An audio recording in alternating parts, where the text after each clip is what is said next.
আসসালামু আলাইকুম বন্ধুরা, আজকে আপনাদের সামনে একটি নতুন রেসিপি নিয়ে হাজির হয়েছি, যেটা হলো পোস্ত ইলিশ সরিষা দিয়ে। তো দেখুন কিভাবে করছি। আমি মাছটাকে কেটে নিয়েছি, নেওয়ার পর ওর মধ্যে লঙ্কা গুঁড়ো, হলুদ গুঁড়ো আর সরিষার তেল আর দিয়ে দিয়েছি সামান্য লবণ, দিয়ে এটাকে ভালো করে মিক্সড করে নেওয়ার পর আমি গরম তেলের মধ্যে মাছটাকে ফ্রাই করে নেব।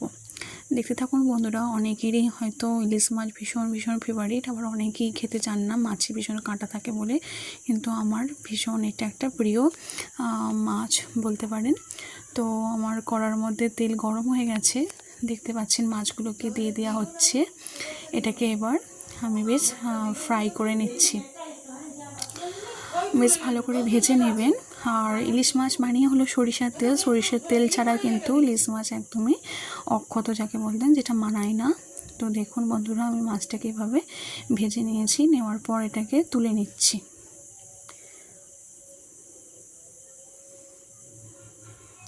আপনারা খুব সহজেই বাড়িতে ট্রাই করতে পারেন। তো আমি তেলের উপরে সামান্য একটুখানি জিরা দিয়ে দিলাম, জিরের ফোড়ন দিলাম, দেওয়ার পর সাথে দিচ্ছি কাঁচা লঙ্কা। এটাকেও তেলের মধ্যে একটু ফ্রাই করে নেওয়ার পর সামান্য একটু হলুদ গুঁড়ো তেলের মধ্যে দিয়ে দেব। তেলের মধ্যে হলুদ গুঁড়োটা দিলে কি হয়, কালারটা অনেক বেশি সুন্দর আসে। তো সমস্ত মশলা মানে লঙ্কা গুঁড়ো, জিরে গুঁড়ো যা কিছু আছে সেটা আমি ওর মধ্যে দিয়ে নিলাম। নেওয়ার পর বেশ ওটাকে লাল লাল হয়ে এসেছে, এবং আমার যে পোস্ত বাটা ছিল ওটা আমি দিয়ে দিলাম বন্ধুরা। ভালো করে মিক্সড করে নেব, এবং যতক্ষণ না পর্যন্ত তেল ছাড়ছে ততক্ষণ পর্যন্ত এই মশলাটাকে আমি কষাতে থাকবো। দেখুন এভাবে আমি কষিয়ে নিচ্ছি। বাটিটাতে যে পোস্ত লেগেছিল সেই জলটাকেও আমি ঢেলে দিলাম।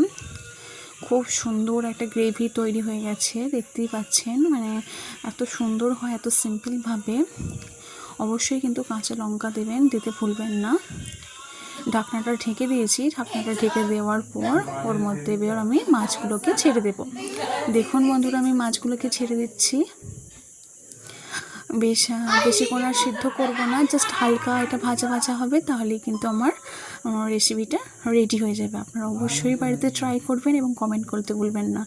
আর প্লিজ বন্ধুরা, আমার ব্যাকগ্রাউন্ডে যে আওয়াজ সেটাকে অ্যাভয়েড করবেন। দেখুন তেলটা এত সুন্দর ছেড়েছে, দেখেই বোঝা যাচ্ছে যে রান্নাটা আমার কমপ্লিট হয়ে গেছে। দেখুন খুব সুন্দরভাবে হয়েছে, এত সুন্দর কালার হয়েছে, খাবার এত টেস্ট হয়েছে। তো এটা আমি এবার সার্ভ করে নিচ্ছি। থ্যাংক ইউ সো মাচ আমার ভিডিওটি দেখার জন্য। আপনারা আমার ইচ্ছে মতো চ্যানেলের সাথে থাকবেন। সকলে ভালো থাকবেন, সুস্থ থাকবেন। আল্লাহ হাফেজ।